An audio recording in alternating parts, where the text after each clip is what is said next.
And in the studio now, we're with Hollie Stephenson, who's just done the coffee house tour. Which was really good. It was. By the way, just Thank you. gonna throw that out there. It's supposed to be quiet. I was whispering.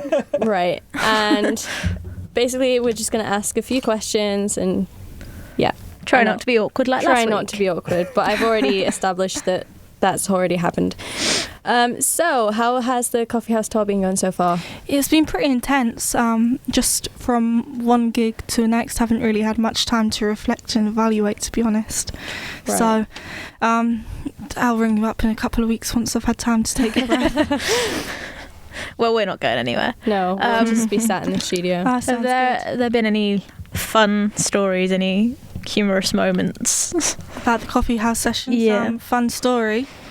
No, not necessarily, other than I guess the best thing, well, not the best thing, in fact it was bloody awful. Last week this morning I thought I was bound to fate. I've got a really bad cold. It kind of took over me. That's the most kind of exciting part. It's almost the opposite of a funny story. No, it's not funny at all. That's been the most...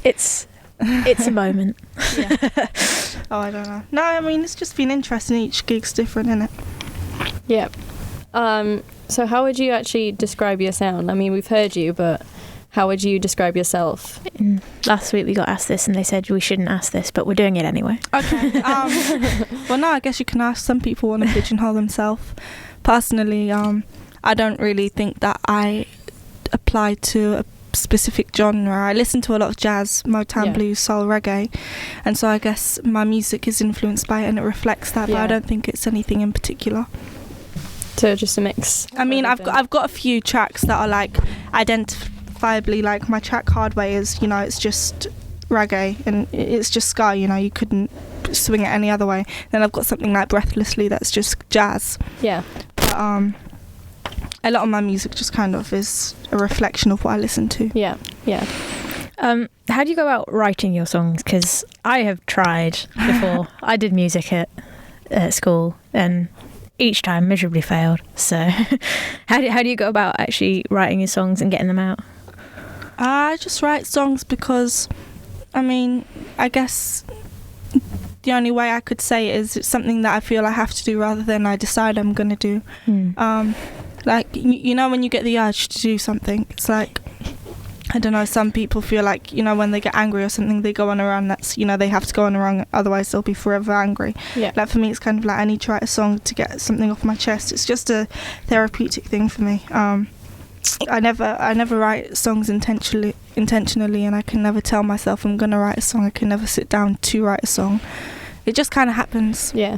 I'm gonna tell my old music teacher that you can't make me write a song. It needs to just happen. So your website, your webpage says you're new to social networking. I'm what? Sorry. That you're new to social networking. No, I'm just bad at it. But has this helped you kind of get to grips with it? Or it should have. Apparently I should be posting several times a day, and my management keeps saying, okay, well, you are doing this coffee house thing. I'm like, yeah, and they're like, well, we can't see it. I'm just like, oh, okay, well, I am. No, I'm really bad at it. Right. Well, you've been involved with music since you were very young. Like, how did that help you sort of grow as a musician? What do you mean? And how has sort of being involved with music since you were younger, how has that helped your influence as a musician now? I guess just something you loved. I mean, I think music is, it never really occurred to me that some people weren't that bothered about it. Because for me it's just a natural, it's as easy as breathing. It feels as natural as that, so I don't really know. It's just something that I've always been interested in, felt like I needed in my life. Yeah, I mean, leading on from that, you started at an open mic night. Did it take you a lot of confidence to kind of like go up there? Were you a bit nervous or? No, I was only 12, so I didn't really have that. That's really. I didn't really have that part of my brain that was like, oh, you took me like 2 hours to get you up on stage. Well, not 2 hours. I don't know. I didn't really count, but that was like. The week, Freshers Week, maybe? Freshers Week? Yeah. You were jumping around saying, I want to do it. I'm not going to do it. No, I did. That wasn't me. I just went up straight away and you were like... No, you were jumping. And you're like, I want to do it. I don't know what I want to do. Back on track. Anyway, you've been produced by Dave Stewart of Eurythmics. What was that like? No, I really love working with him because I think we're similar people. You'd agree we're both a bit.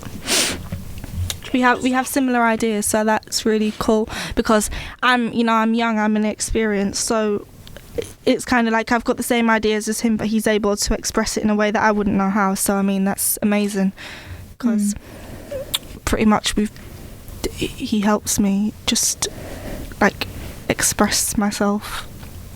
Yeah, just a little bit of help. So all of that, or this process, was filmed as part of a BBC documentary. What was it like? Sorry, what? Being on the BBC documentary, doing all of that. The BBC documentary? The BBC documentary. Oh, have we been misinformed? Maybe. I think we've been misinformed. Possibly. Okay, just move on then. Right, we'll move to the next question. Apologies. That's all right. Sounds like a nice idea.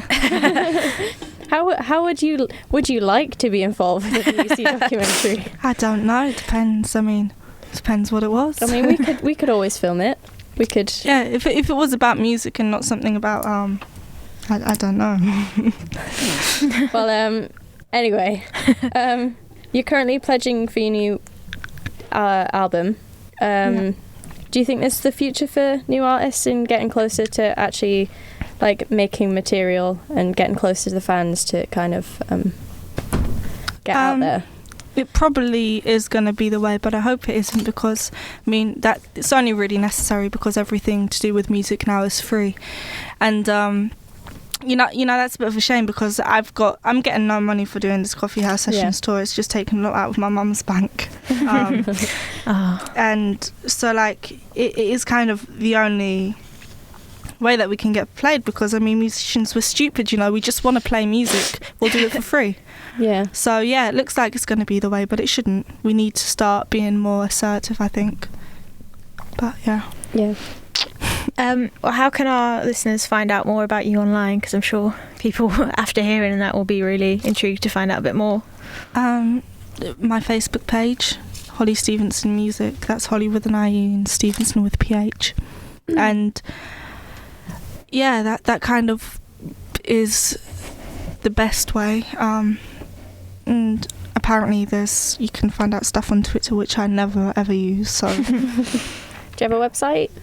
No, just my Facebook page is the closest thing I've got. Right. Well, finally, what are your plans after the coffee house tour? There we go. To have a cup of tea. No, it's to back in that. Yeah. I guess. Yeah, my album's coming out early on next year. Not quite sure when exactly, but it's towards the beginning of the year, and just kind of doing gigs and stuff and just working on my music. I would like to get back in the studio, maybe even add a few tracks to it before it comes out. I don't know. Depends. So when can we be expecting that album? Early 2016. Early next year, yeah. Early 2016. Looking out for it. So shortly. Yeah. Oh God, yeah. Hey, Lauren, it's Christmas now. It's not Christmas. It's Christmas now. On that note, thanks for joining us in the studio.